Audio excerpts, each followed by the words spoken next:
Hello दोस्तों, मैं अपना घर से सीधा निकलकर बस स्टैंड गया क्योंकि मेरे को रांची जाना था और रांची से फिर जम्मू कश्मीर जाना था एप्पल ख़रीदने के लिए। जैसे कि मैं आप लोगों को बताना चाहता हूं कि रांची के डेली मार्केट में मेरा एक बहुत बड़ा एप्पल का गोदाम है, जहां पे एक व्यापारी आया हुआ था और मेरे को 10 टन एप्पल का ऑर्डर दिया।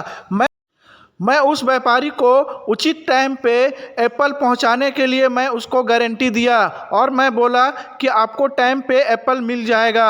उस तरह से मैं फिर सीधे रांची रेलवे स्टेशन गया, जहां पे ट्रेन थोड़ी लेट थी। मैंने इंतज़ार किया, उसके बाद ट्रेन आ गई। आने के बाद मैं ट्रेन बैठ गया। आपको मैं कश्मीर का नज़ारा दिखाऊंगा दोस्तों। कश्मीर में किस तरह का खेती होती है, वहाँ एप्पल का बागान किस तरह का होता है, वहाँ लोग किस तरह से एप्पल तोड़ते हैं, वो सारा आपको दिखाऊंगा दोस्तों। आप देखें, जिस तरह से आपको दिखाया जा रहा है उसी तरह से एप्पल का खेती वहाँ पे होता है। इसका पूरा डिटेल मैं अपने वीडियो में आपको बताऊंगा। मैंने ट्रेन बैठ गया और रात हो गया। मैंने ट्रेन में आराम से रात को सो गया और इसी तरह से ट्रेन सुपर फास्ट ट्रेन थी, पूरा फास्ट चलती थी, सब कुछ अच्छा चल रहा था कि मैं पुरानी दिल्ली स्टेशन पहुँच गया। वहाँ पे मैं उतर कर कोल्ड ड्रिंक खरीदने के बाद मैंने दुकानदार को पैसा दिया और फिर वापस मैंने अपने सीट पे जाके बैठ गया। इस तरह से फिर ट्रेन सुपर फास्ट चलने लगी और मैं इस तरह से जम्मू कश्मीर की तरफ जाने लगी। ट्रेन बहुत अच्छा फास्ट चल रहा था, हम लोग सभी बैठे हुए थे, आराम कर रहे थे और बाहर का नज़ारा बहुत ही खूबसूरत था दोस्तों। जैसे आपको मालूम है कि जम्मू कश्मीर का नज़ारा कितना अच्छा है। इस तरह से हम लोग जम्मू रेलवे स्टेशन पहुंच गए। पहुंचने के बाद मैंने अपना बैग लिया और स्टेशन पे उतरने के बाद फिर मैंने बाहर निकला और मैं बस स्टैंड के तरफ गया। वहाँ से मैंने जब कश्मीर के लिए एक बस पकड़ी। बस में 1000 रुपया भाड़ा था। मैंने उसे चुकता किया, टिकट लिया और फिर मैं अपने सीट पे बैठ गया। इस तरह से कश्मीर के लिए वहाँ से फिर बस निकल गई और कश्मीर जाने लगी। बस बहुत तेज़ चलती थी, पहाड़ों के ऊपर से रोड बने हुए थे, बहुत अच्छा लगता था दोस्तों। मैं कश्मीर पहुंच गया और पहुंचते ही वहां पे लेक झील में मैंने देखने गया। वहां पे छोटे छोटे नाव थे और सब कुछ बहुत अच्छा था दोस्तों, मेरे को बहुत अच्छा लग रहा था।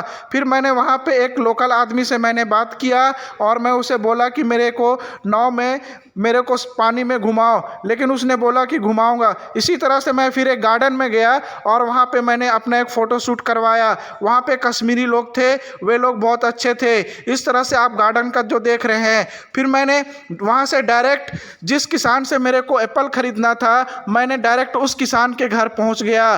पहुँचने के बाद उस किसान से मैंने बात किया। बात करने के बाद उसने अपने लड़के के साथ मेरे को एप्पल का बागान में डायरेक्ट अपने बुलेट बाइक से भेज दिया। फिर मैंने एप्पल का बागान में जा पहुंचा। वहाँ पे जो भी काम कर रहे थे उन लोगों से मैंने एप्पल का क्वालिटी और एप्पल की खेती किस तरह से की जाती है और कितने दिन तक एप्पल रह सकता है झारखंड के राजधानी रांची में या गोदाम में, उसके बारे में उन लोगों से मैंने डिटेल बात किया। आप जिस तरह से देख रहे हो दोस्तों, सेम यही है।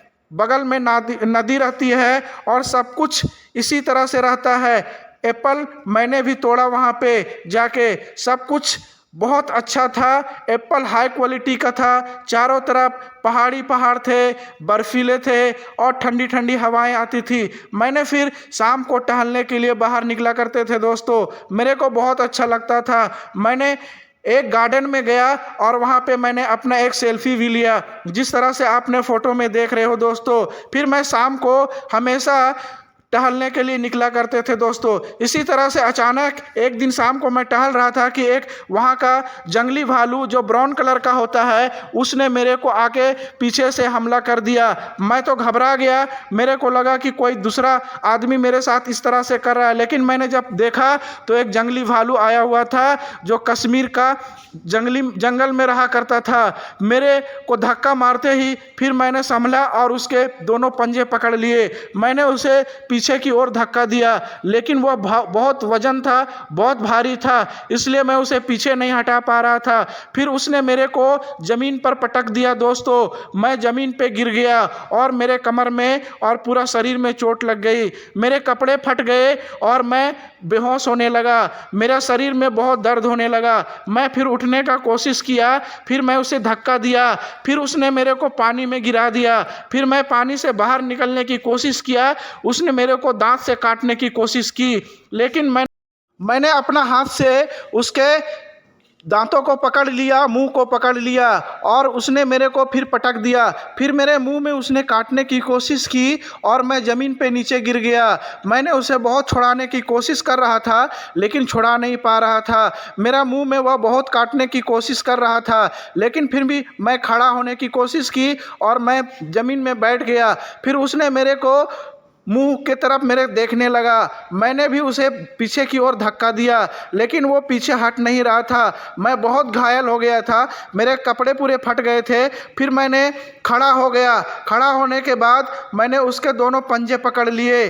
पकड़ने के बाद उसने मुंह पूरा फाड़ने लगा मेरे को काटने के लिए। फिर उसने मेरे को ज़मीन पर पटक दिया दोस्तों। मैं ज़मीन पर गिर गया और मैं बहुत घायल हो गया। फिर वह मेरे ऊपर चढ़ गया और मेरे को काटने की बहुत कोशिश किया, लेकिन मैंने उसे पीछे की ओर धक्का देता रहा ताकि मेरे को वो काट ना सके। फिर मैंने उसे जोर से धक्का मारा और वो थोड़ा दूर जाके उधर बैठ गया, लेकिन फिर भी मैं ज़मीन में गिरा हुआ था और मेरे पीछे से आके उसने मेरे ऊपर फिर दांत काटने की कोशिश किया। फिर मेरे को उसने एक बार पानी में धक्का दिया और मैं पानी में जाके गिरा। फिर उसने मेरा हाथ में काटने लगा। मैं वहीं पे पानी में बैठ गया। उसने मेरे को फिर मैंने पानी से बाहर निकलने की कोशिश की तो उसने मेरे को फिर पटक दिया और मैं ज़मीन पर गिर गया और मेरे मुंह में और नाक में उसने दांत गबा दिया। फिर कुछ कश्मीरी लोगों को वहाँ मालूम चला तो उन लोगों ने डंडा लेकर उस भालू को भगाने के लिए आ गए, लेकिन मैं बहुत घायल हो गया था और मैं पानी में डूब गया था। मेरा मोबाइल भी टूट गया था। फिर उस लोगों ने भालू को भगाया। भगाने के बाद उन लोगों ने मेरे को देखा, मैं बहुत ही घायल हो गया था। उसके बाद उन लोगों ने मेरे को एक एम्बुलेंस मंगाकर एम्बुलेंस में लोड किया। लोड करने के बाद मेरे को सीधा वे लोग हॉस्पिटल लेके गए, जहाँ पे मेरा उचित ट्रीटमेंट हुआ और मैं बहुत दिन तक हॉस्पिटल में एडमिट रहा। इस तरह से हमारा सफ़र बहुत ख़तरनाकों से भरा रहा और मैं बहुत परेशान हो गया था दोस्तों। सारा काम अधूरा